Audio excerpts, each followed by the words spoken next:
Bismillah walhamdulillah ala ni'matil Islam wa kafa biha min ni'mah.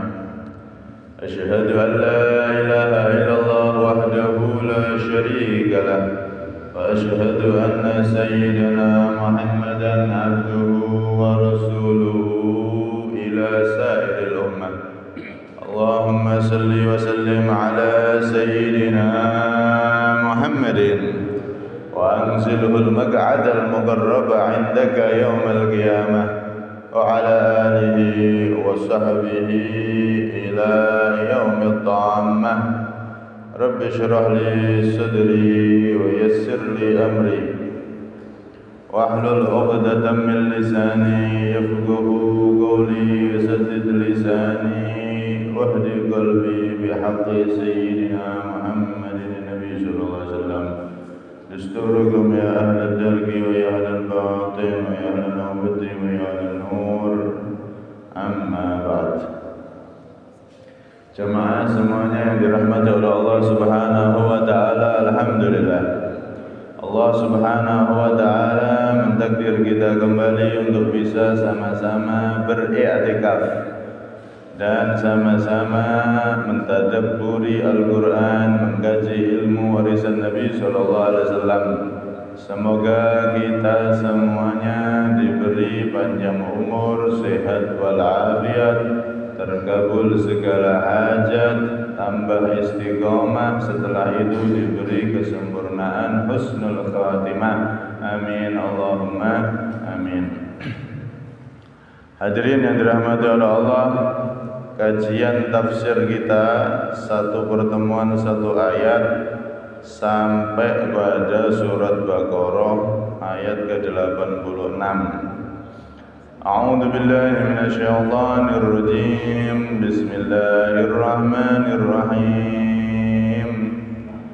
Ulaika alladziina ishtarawul hayatad dunya bil akhirah فلا يخفف عنهم العذاب ولا هم ينصرون. Ulaika, adapun mereka, orang-orang yang telah disebutkan, yakni orang-orang Yahudi. Alladzina adalah orang-orang ishtarau, yang mereka membeli al-hayatad dunya, kehidupan dunia, bil akhirati, dengan akhirat. Ay bi an atharuha 'alaiha, yaitu dengan mereka memilih dunia mengalahkan akhirat. Fala yukhaffafu anhum, maka tidak akan diringankan, anhum, dari mereka, al-adabu, itu siksaan, walahum, dan tidaklah adapun mereka, yunsuruna, diberi pertolongan. Hadirin yang dirahmati oleh Allah, di ayat ini Allah Subhanahu wa taala menyebutkan kerugian mereka, orang-orang Yahudi atau orang-orang yang mengikuti jejak langkah mereka. Orang-orang Yahudi, mereka orang-orang yang rugi setelah tahu kebenaran Nabi Muhammad ada di kitab mereka, tahu perintah Allah, tapi malah mereka mengingkari perintah Allah, bahkan memilih-milih mana yang mereka sukai. Sebagian dilakukan, sebagian ditinggalkan, dan seterusnya. Mereka semua adalah orang-orang yang rugi. Kenapa? Karena mereka ibarat membeli dunia dengan akhirat. akhirat diganti dengan kehidupan dunia. Kalau ada orang jual beli rugi kok dilakoni, ini kan orang yang bodoh, bin dungu bin TOLOL. Nah, wong jelas rugi kok dilakoni. Kalau ada orang jual beli misal mobil, motor atau barang-barang lainnya, dia belinya misalkan 50 juta, tapi malah dijual di bawah itu 40, 30. Lah kalau dia sengaja jual seperti itu ya berarti orang bodoh. Wong kulake luwih larang kok didol luwih murah. Orang bodoh kalau sengaja jual, bahkan mungkin bisa dikatakan gila. Wong belinya 50 dijual 40. Wong iki gendeng apa piye? Itu kalau dia sengaja. Kalau dia jualnya tidak sengaja, karena memang pasar sedang kolap atau kolab deh. Harga turun dan seterusnya, terpaksa dijual kurang dari modal, maka ini berarti orang yang bodoh dalam bisnis. Nek sengaja menjual di bawah kulaan, niku berarti orang yang gila. Nek ndak sengaja karena kolabnya ekonomi dia menjual di bawah kulaan, ini berarti orang yang bodoh bisnis, tidak bisa membaca peluang bisnis, kan ngoten. Nah, itu urusan dunia aja bisa disebut bodoh kalau dia tidak menguasai. Lah apalagi ini orang-orang Yahudi, akhirat seakan-akan mereka jual, mereka gantikan dengan kehidupan duniawi, padahal mereka tahu bagaimana kebenaran Nabi SAW di kitab mereka, padahal mereka tahu mana perintah Allah, mana larangan Allah, tapi mereka pilih-pilih sesuai dengan kesenangan dan hawa nafsu mereka. Maka seperti ini jauh lebih bodoh sekali. Mereka pengennya dapat dua-duanya, iso urip ning donya nikmat seenaknya sendiri tanpa batasan, dan mereka menganggap nanti di akhirat bisa hidup enak juga, masuk surganya Allah. Padahal keinginan yang seperti ini tidak akan pernah terjadi. Tidak ada ceritanya kenikmatan dunia dikumpulkan dengan kenikmatan akhirat. Tidak ono. Kita hidup di dunia ini kan batasannya banyak. Kenikmatan-kenikmatan yang ada di dunia ini terbatas. Ada larangan, ada perintah. Nek pengene nafsune menungso, wong lanang pengen punya istri 1, 2, 3, 4, mungkin pengen, atau mungkin pengennya gak ada batasan. Weh, nek iso lebih sangka 4, di bojo 1000, 2000 misalnya, kayak Nabi Sulaiman bojone 1000 misal. Artinya apa? Nafsu itu sebetulnya pengennya enaknya seneng-senengi, umpama halal boleh. Oh, niku bisa jadi nggak ada batasannya. Pengen di bojo sakeh-akeh, umpama halal boleh, terus bojone yang mulai. Wah, niku nafsu pasti pengennya sembarang kalir. Orang kaya pengennya sogae pol-polan, kalau perlu semuanya dikuasai, kan begitu. Pengennya enak pol-polan tanpa ada batasan di atas muka dunia ini. Itu nafsu manusia kan begitu. Tapi semuanya dibatasi. Masalah perempuan dibatasi sama Allah, masalah harta dibatasi sama Allah. Jangan ngambil yang bukan haknya, jangan mencuri, merampok dan seterusnya. Semuanya serba terbatas. Ada batasan-batasannya. Nah, kalau orang di dunia ini hidupnya tanpa batasan, pol-polan, mau minum, mabuk dilakoni, mau main perempuan dilakoni, mau ngambil harta orang dilakoni. Semua kenikmatan di dunia ini dia tanpa batasan ngambil, melakukan tanpa ada rem sama sekali. Maka orang yang hidup di dunia seenaknya sendiri seperti itu nggak akan merasakan enaknya akhirat. Nggak mungkin. Nek wong urip ning donya seenake dhewe kok enak akhirate, ndak ada. Pasti antara dua ini akan terpisah. Nek ning donya saenake dhewe, ning akhirat gak bakal enak. Tapi nek ning donya ikut aturane Gusti Allah, aturane pangeran, maka ning akhirat ya enak. Jadi ndak ada ceritanya hidup di dunia seenaknya sendiri terus nanti di akhirat enak, ndak ada. Tidak akan pernah dijumpai yang seperti itu. Itu ibarat api pengen dikawinkan dicampur dengan air, ya enggak iso. Ima airnya itu jadi apinya itu jadi padam karena air, enggak mungkin ada air sama api dicampur iso bareng podo-podo bersanding gitu, enggak ada. Pasti api akan mati. Begitu juga kenikmatan di dunia tidak bisa dibarengkan dengan kenikmatan akhirat. Alias orang itu kalau hidup di dunia seenak-enaknya dewe tidak bakal merasa enaknya akhirate. Nah, niku sudah jadi sunnatullah, ketentuan dari Allah Subhanahu wa taala. Karena itu dunia ini al-hayatud dunya. Dunia ini adalah sesuatu yang dekat, sesuatu yang sangat-sangat terbatas. Banyak orang yang beranggapan dunia ini usianya jutaan tahun.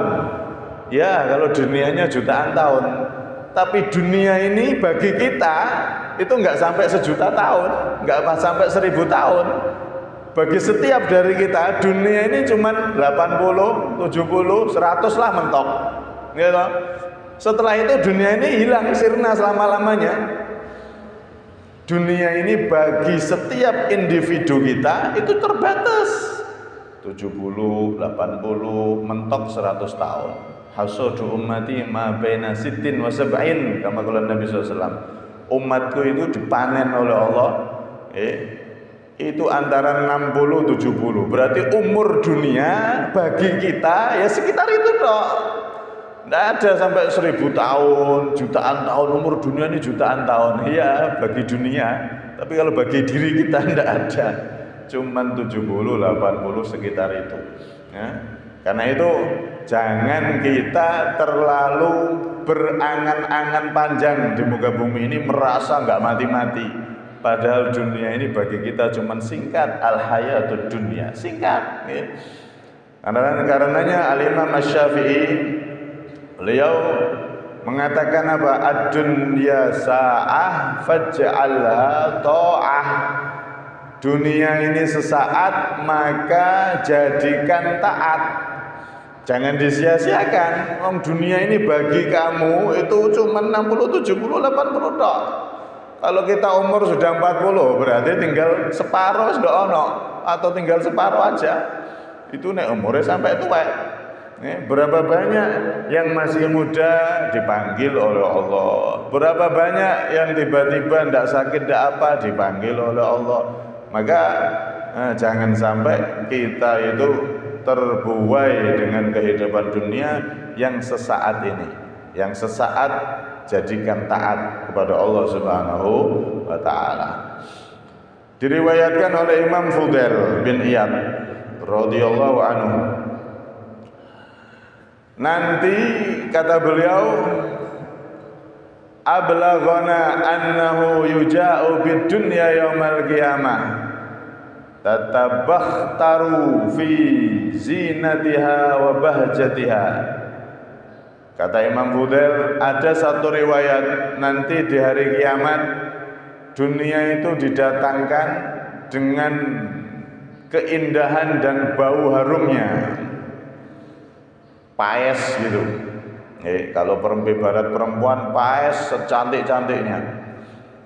Kemudian dia berkata kepada Allah, ya Rabbi ij'alni li ahsani ibadika daran. Wahai Allah, jadikan aku sebagai tempat hamba-hambamu. Dunia dengan berbagai macam keindahan dan gemerlapnya saat itu menawarkan diri kepada Allah nanti di hari kiamat. Jadikan saya sebagai tempat hambamu ya Allah. Maka Allah SWT menjawab, la ardaki darun lahum. Ndak, aku ndak ridho engkau menjadi tempat dari hamba-hambaku yang soleh, hamba-hambaku yang beriman, hamba-hambaku yang di dunianya taat kepadaku. Anti la syai', engkau ini la syai', ndak ada harganya sama sekali. Engkau ini wahai dunia, la syai', ndak ada harganya sama sekali. Karena Allah sudah mempersiapkan mala ainun ru'at wala udunun sami'at wala khatara ala qalbi bashar. Sudah mempersiapkan satu tempat yang belum pernah terdengar oleh telinga, belum pernah terlihat oleh mata, bahkan belum pernah dan belum bisa dibayangkan oleh sanubari, oleh hati. Saking indahnya tempat tersebut sampai hayalan, berhayal aja tidak bisa. Saking indahnya surga sampai hayalan manusia nggak sampai ke sana.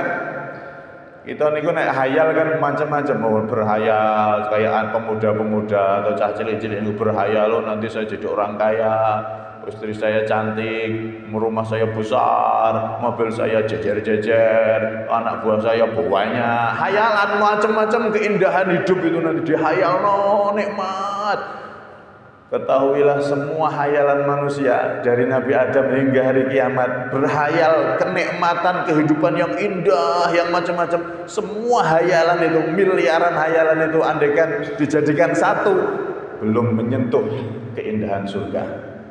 Belum menyentuh, belum bisa menggambarkan keindahan hakikat daripada surga.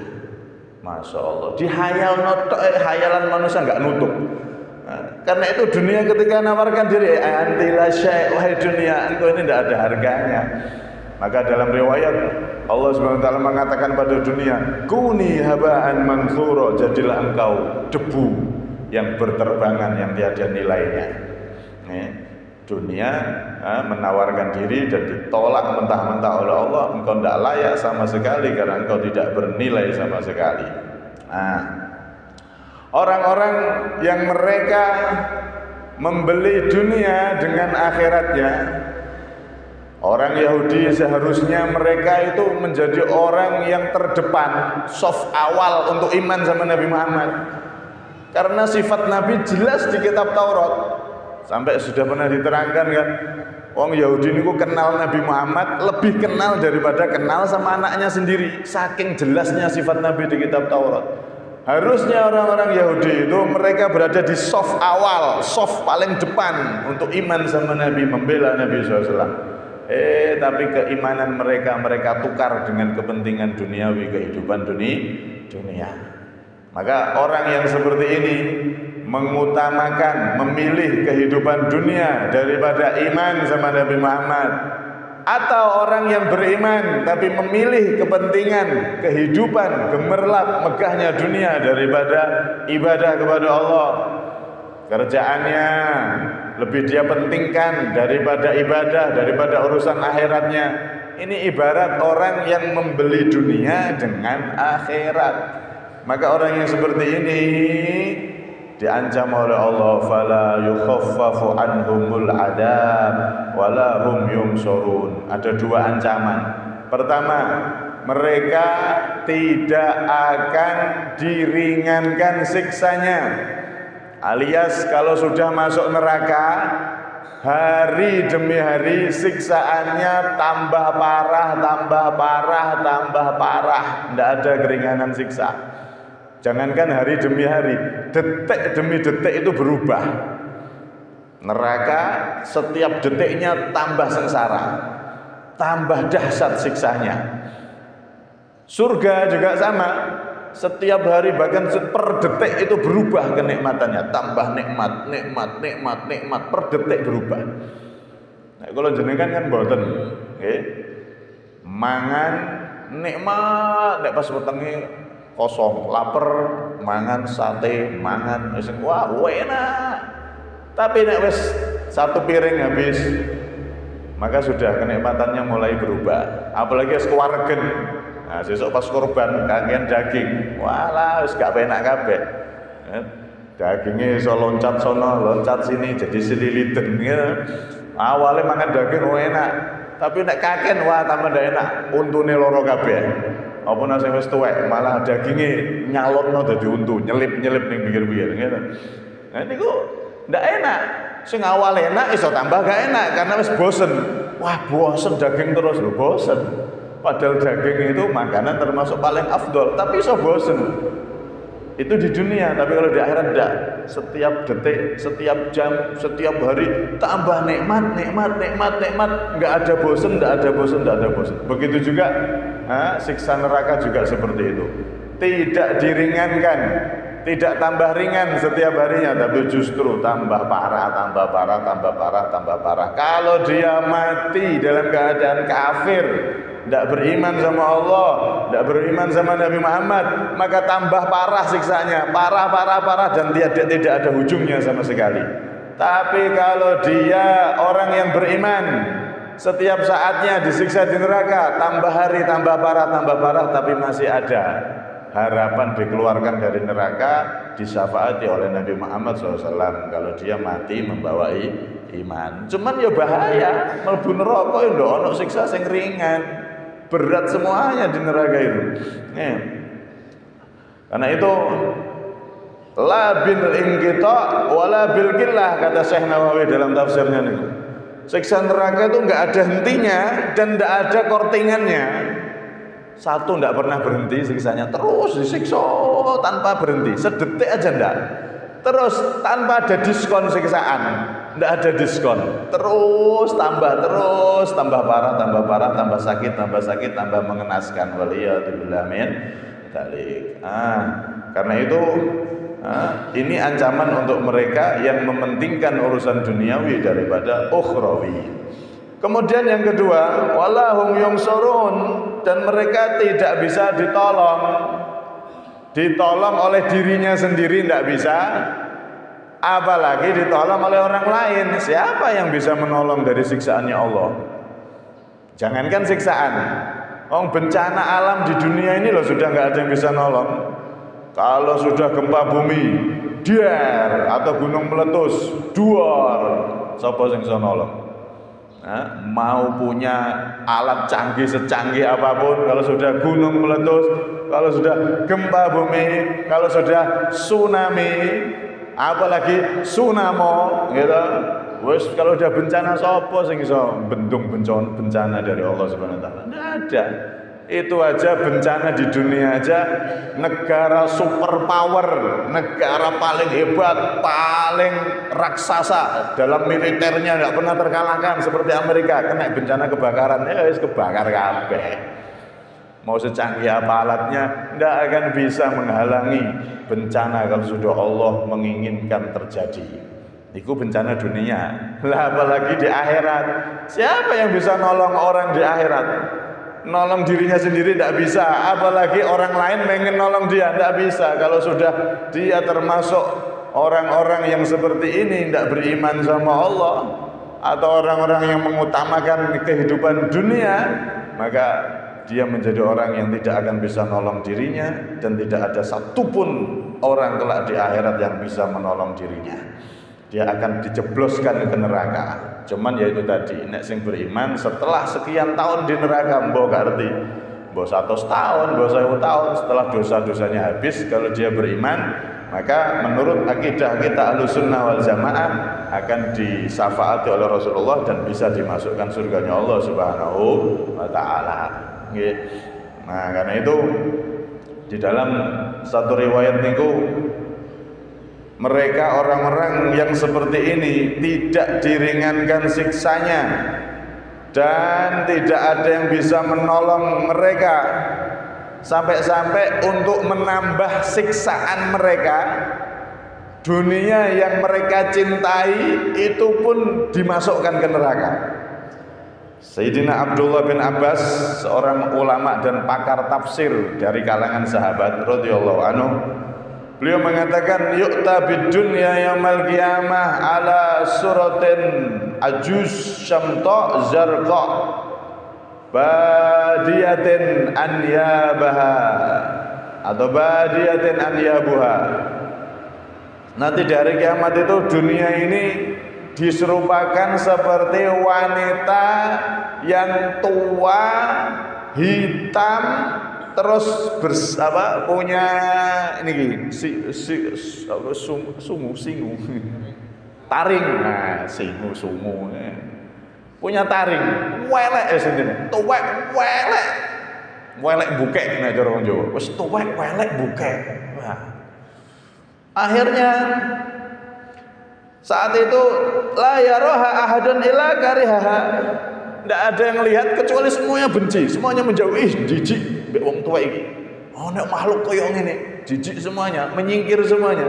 Padahal itu jelmaan daripada dunia. Maka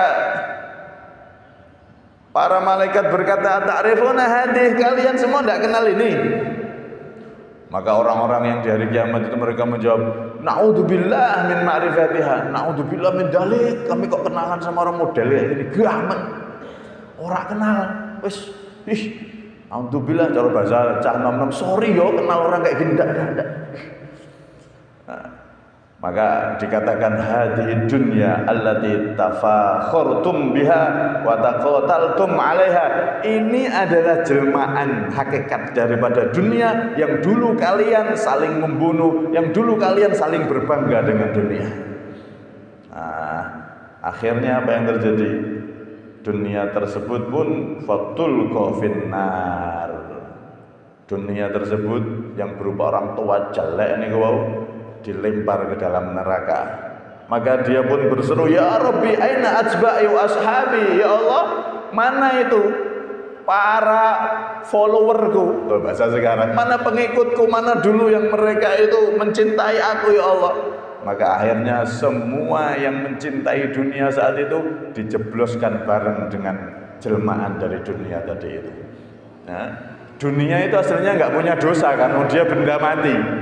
Tapi nanti di neraka dimasukkan bareng sama orang-orang yang mencintai dunia agar apa? Agar tambah siksaan daripada orang-orang yang mencintai dan tergila-gila dengan dunia sehingga melelehkan akhirat. Mereka dimasukkan neraka plus sak donya-donya ini dilebokno kabeh. Biar tambah mereka itu pedih, tambah tersiksa dengan itu semuanya. Ibarat ngeten, ada sesuatu yang kita cintai. Terus sesuatu tersebut dirusak. Ini kan lara hati. Apalagi sesuatu itu sangat berharga. Oh, itu kan menyakiti hati. Kita sudah disakiti, tambah sesuatu yang kita cintai dirusak atau disakiti, oh tambah sakit hati. Begitulah gambaran nanti di akhirat. Orang-orang yang cinta terhadap dunia hingga lupa akhirat sampai seakan-akan membeli dunia dengan akhiratnya, itu nanti dijebloskan ke neraka, plus dunia yang dia banggakan, yang dia cintai dijebloskan juga di neraka agar dia tambah loro. Praatine dan seterusnya, benar-benar dia tersiksa secara dohir dan batin. Dohirnya tubuhnya tersiksa, hatinya juga tersiksa tadi itu. Waliyatubillah min dari. Karena itu kesimpulan, jangan sampai kita menjadi orang yang dikatakan oleh Allah membeli dunia dengan membayar pakai akhirat. Jangan. Artinya jangan kita gara-gara urusan duniawi, perintah Allah kita tinggalkan, akhirat yang abadi kita abaikan. Itu yang pertama. Yang kedua, dunia ini hakikatnya adalah sesuatu yang tidak bernilai di sisi Allah Subhanahu wa taala. Karena itu ketika kita diberi dunia, maka gunakan dunia itu agar bernilai di sisi Allah. Dengan cara apa? Gunakan di jalan Allah. Ini saatnya korban, sing duwe duit turah-turah ya melu korban dan seterusnya. Kemudian yang terakhir, nanti di akhirat dunia ini juga akan dimasukkan neraka beserta para pecinta-pecinta dunia, sehingga mereka yang masuk ke neraka karena duniawinya benar-benar tersiksa secara dohir dan batin, siksaan yang benar-benar sempurna menyentuh dohir dan batinnya. wal iyadu billah min dalik. Semoga kita semua termasuk orang-orang yang pandai dalam kehidupan dunia. Kita gunakan dunia yang kita miliki untuk meraih derajat tinggi di sisi Allah Subhanahu wa taala. Jangan sampai kita menjadi orang-orang yang ternyata membeli dunia dengan akhirat, alias gara-gara dunia kita lupa dengan akhirat kita. Naudzubillah min dzalik. Kurang lebih minta maaf. Hada minni wal afwa minkum.